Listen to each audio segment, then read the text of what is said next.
Hey guys, I just got asked a great Ask Jennifer Adams question, and it requires me showing you how to do a project. I can't just type out an answer for this one. It says, "Hi Jennifer, I just moved into my first apartment and so now I'm broke, but I really want a headboard for my bedroom. Do you have any suggestions on a way I can finish up the bedroom without spending literally any money? Signed, Sally." Well, Sally, yes. If you're crafty, we can do this together. This is a way to literally be bare bones on your budget. It requires cardboard, some foam, and a fabric of your choice. So let's get started. If you get a big appliance box or a really sturdy moving box from just moving into your apartment, you can cut it to size. So a good rule of thumb is to make a headboard extend 3 inches beyond the size of your mattress. So for example, today we're using a queen size bed, which a queen mattress is 60 inches wide. So I've cut the cardboard to be 66 inches wide. Double up the cardboard because this is really the support of the entire headboard, and tape it securely at every single spot because this is the foundation. Then you can use foam. I use just an egg crate mattress cover because it's really sturdy and it's actually even more cost effective. So you want to lay your cardboard on a nice clean surface, and then your foam, and cut it to size. It's nice to have at least 24 inches above the mattress for the height of your headboard, but you can go even higher. You can keep it just a plain rectangle. If you want to add a little bit of a detail, you can take a bowl, just like this mixing bowl, and put it right in the corner, and if you trace that shape, it gives you a really nice pattern. So all you need to do is trace right on your foam and right on the cardboard. It's so simple. Just like this, and then keep the bowl at that same exact position and trace right here. And now you have a nice scalloped edge detail. So now it's time to do your cutting. You want to start with the cardboard first, and to protect your floor, you can just use a really thin cutting board, put it right underneath the spot where you'll be cutting. This makes it easy to keep the floors protected, especially if you're in an apartment. Take an X-Acto knife and you just simply cut along the line that you've traced.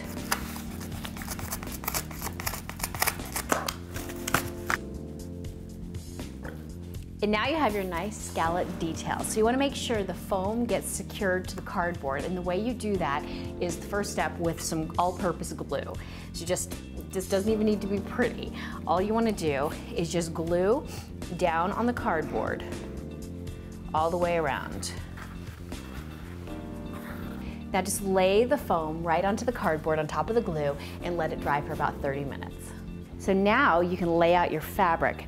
Make sure you have a nice clean surface because this is your most expensive asset, and you want to have the pattern down facing the ground.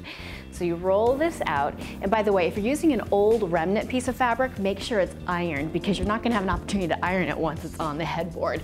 So lay this out, and then you can take the batting and lay this right on top of the fabric. The batting will help secure the cardboard to the foam and will also give a nice even finish to the fabric. Once this is completely laid out, just go check to make sure that your glue is dry, which this is, and just take your cardboard and your foam and lay them on the fabric. A tip to help conserve the fabric is make sure your headboard is about 6 inches from the edge of one side of the fabric. That way you don't waste a lot of excess fabric. In fact, 2 sides can be 6 inches away because that'll give you enough edge to be able to cut and then fold this over and staple it. Let's see if we have 6 inches here. Let's see if we have 6 inches here. We do, and we're roughly 6 inches on this side.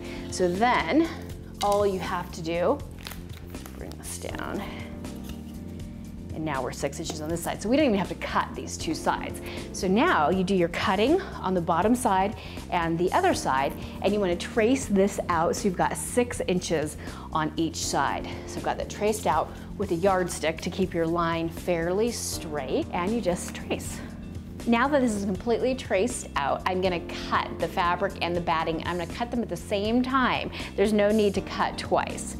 Just cut a straight line. I love using fabric shears. You could use regular scissors though, but I find this is easier and it keeps the fabric from running. Once you have this completely cut out, you do not want to staple them together. You want to start with just the batting on its own and make a really nice corner, almost like a hospital corner when you're making a bed. Now the batting is done and it's time to do the fabric. So you really repeat the same steps, paying attention to the corners. Do a hospital corner, fold this over, and then do the same with the other corner. Once you have your corner nice and secure, you can start your stapling. And if you mess this up and you staple wrong, take the staple out and start over. It's pretty easy. And once you finish stapling all the fabric, you're actually done and you have a complete headboard. This was so simple and I hardly spent any money to do the project. So I thank you for writing in the question. And one last tip, since you're in an apartment and you probably have to protect your walls, this is so lightweight, you can just use little 3M tapes and Velcro this right to the wall. For more tips that will make you love coming home, please visit youtube.com/JenniferAdams and follow us on Twitter @JenniferAdams.